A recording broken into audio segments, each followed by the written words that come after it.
itti qabanii gaafa gatiin garbaa dabaluu butanii akka gurguran ragaa suuraan waliin deeggaruun lafa kaa'eera. Barreessaan biraa Riichaard Paankiraast jedhamu Minilik daldala garbaaf baay'inaan namoota kibba Itoophiyaa jiran irratti baay'ee akka xiyyeeffachaa ture ragaa ba'e. Daldala garbaa kana keessatti namoonni baay'een bookee gurra arbaa seente ta'anii achi buuteen isaanii yoo dhabaman, Oromoonni kanneen akka Maaliik Ambaar garuu goota gootummaa isaan tulluu Everest ta'ee addunyaa irratti mul'ateedha.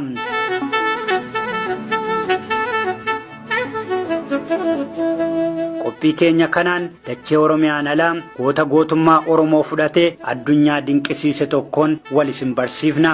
የጥቁር ፈርዖን ልሳን የአዴ አዳ ፀሐይ ብርሃን የአዱሊስ አዱኛ ኪዳን አባ ገዳ አባ በዓል የቅድመ አክሱማዊት ቃል ያሰብኩ በሮች ይመስላል የማለዳ ንጋት ጸዳል የወሩስ ኦሪሳ ተምሳል ለካ አንተ ነህ። Maaliik Ambaar goota warra bariittaanu latiinsa idda umbannaa balbala Noolee irraa bara 1549tti nama dhalateedha. Nooleen balbala guddaa hangaggoo ka'ee hanga Cirootti toree damboobee jiraachaa jiruudha. Balballi kun immoo ibiddaan akkuma qoodamaa deemu maayaa xinnoo fi maayaa guddoo jedhamee bakka lamatti qoodama. Maayaa xinnoo fi maayaa guddoon kun balbala gareen socho'u waan yaade hundumaa kan gurmuun raawwatuu fi xiyya darbachuun gosa beekamuudha. Hangaggoo hanga Cirootti kan jiraatu gosti kun maqaa Haramayaa jedhu kanas Haramayaaf gumaachaniiru. Harri Maayaa kun seenaan akka lafa kaa'utti nama beekamaa Maayaa jedhamurraa maqaan isaa kan mogga'eef yoo ta'u, goonni kun immoo gosa Maayaa guddaa jedhamu kanarraa dhalate. Akka hiree ta'ee osoo dhaabaa fi dhaabbii bareeda qabu carraan akka meeshaa gurguramu kan isa mudate. Maaliik Ambaar booda garuu booree gootaan seenaa hin dagatamne hojjete. Maaliik Ambaar osoo hin gurguramin dura maqaan isaa Shambaa ture. Shambaan akkuma gurraachota Afrikaa kanneen biroo abbaa fi haadha isaa jalaa butamee galoo galaana diimaarraan qaxxaamurfamee Piriishiyaa kibbaan Yaman gabaa Almukiyaa itti geeffamuun daldalaa lammii Poortugaal Piiter Pirookeeziitti gurgurame. Piiter Pirookeeziin kun Maaliik Ambaar bituu qofa osoo hin taane nama maqaa isaa Shambaa irraa gara Maaliik Ambaaritti jijjiireedha. Piiter Pirookeeziin akkuma Maaliik Ambaar biteen dhaabbiif dandeettii amalaaf si'aawummaa inni qabu ilaalee hambifachuu caalaa gabaa biraatti yoo dhiyeesse maallaqa guddaa akka baasuu fi danda'u tilmaame. Daldalaan Poortugaal kun akkuma karoorfatetti gara Iraaqitti geessuun gabaa qaadii Alqaadoof Maccaa Baagidaaditti yeroo lammaffaaf nama Kiyaazii Huseen jedhamutti gatii guddaan gurgurate. Kiyaazii Huseen akkuma Maaliik bitateen torbaan lama of bira tursiisuun karaa hundumaan erga madaalee booda warra kaan irraa adda baasee jalqaba birrii baankii baasuu fi baankii galchuu isa barsiise. Namni Maaliik akkasitti mararsiifatu kun Maaliikiif maqaa masoo Huseen jedhamu baasee fi erga waamaa ture booda namni kun yoo du'u Maaliik ammas hireensaa gabaaf dhiyaatee gurguramuu ture. Maaliik erga Qaasim Albaagidaaditti yeroo sadaffaaf gurgurame isa dhumaaf gabaa kibba Hindiitti daldalaa Dach Piiter Van Den Broekaniin yeroo arfaffaadhaaf ni bitame.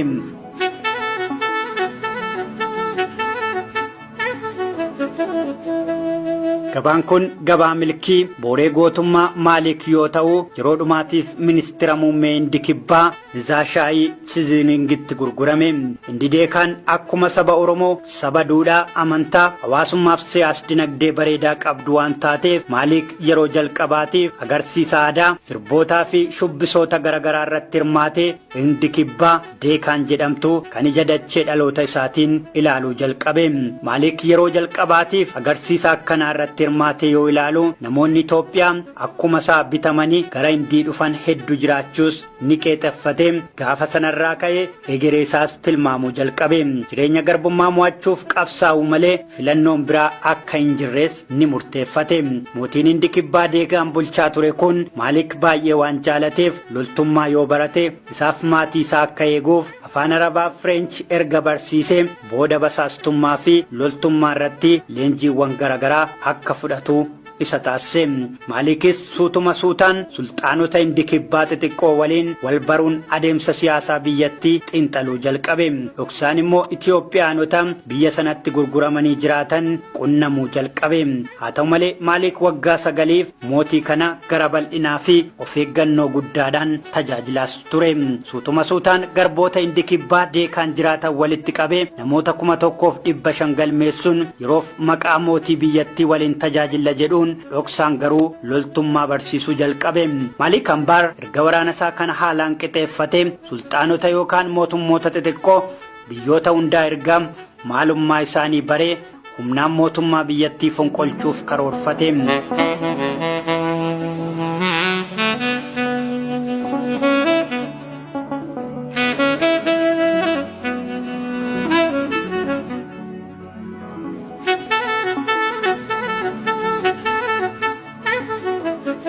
Maalik akkuma murteeffateen teessoo isaa magaalaa guddoo kibba Hindii Paraandaa gara Juunaaritti jijjiirratee deeggartoota horachaa magaalitti bifa addaan akka nama ijaaruu barbaadu ummata walitti qabee mari'achuu jalqabe. Maalik haala hundumaa erga ilaalee booda tooftaa lola isaa gara riphee loltootaatti jijjiirrachuun humnaan loltoota Itoophiyaa 1,500 qindeeffateen lola itti fufe. Maalik Ambaar lola riphee loltummaa isaa jalqabaatiin mootii xiqqoo kibba Hindii tokko kan Amgihaarii jedhamu fincilee mo'atee Itoophiyaa jalqabaa mootii Hindii kuffisee aangoo qabatee isa jalqabaa ta'e. Booda keessa garuu humna biraa mootii Kuraaminiin gaggeeffamuun mo'atamullee abdii kutatee osoo hin teenye riphee loltummaa isaa itti fufuun injifannoo haaraa galmeesse. Injifannoo kanaanis bulchiinsa Beerarii fi Amgihaar harka isaatti galfate. Akkuma injifannoo kana gonfateen walii galtee sulxaanota lamaan bulchuu ummata waliin ni mallatteesse.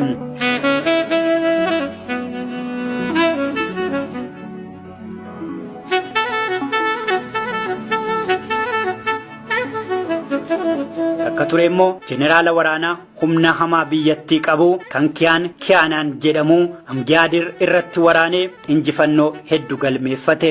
Humni jajjabaan lama kan waraanaa Laayikuujii fi Jadhaaroo fi Ronaajiin dursan garuu yeroo baay'ee Maalik Ambaar mo'achuu milkaa'anillee Maalik osoo abdii hin kutatiin humna jabaa fi teeknika waraanaatti jijjiiruun sulxaanota lachuu ni dhabamsiise.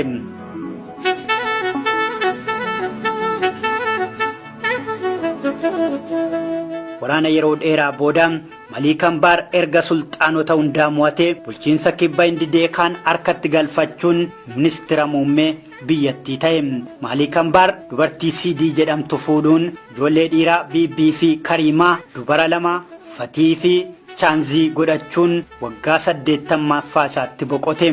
Maalik Ambaar erga boqotee booda shamarran isaa keessaa tokko ilma warra mootii Teerumuushii seenaatu lafa kaa'a.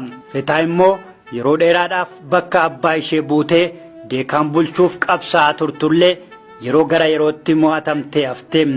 Maalik Ambaar seenaa deekaa keessatti rakkoo guddaa kan ture daandii fi bishaan biyyattii galchuu fi bulchiinsa gaariin seenaa Hindii keessatti har'as nama yaadatamuu fi seenaa guddaa qabudha.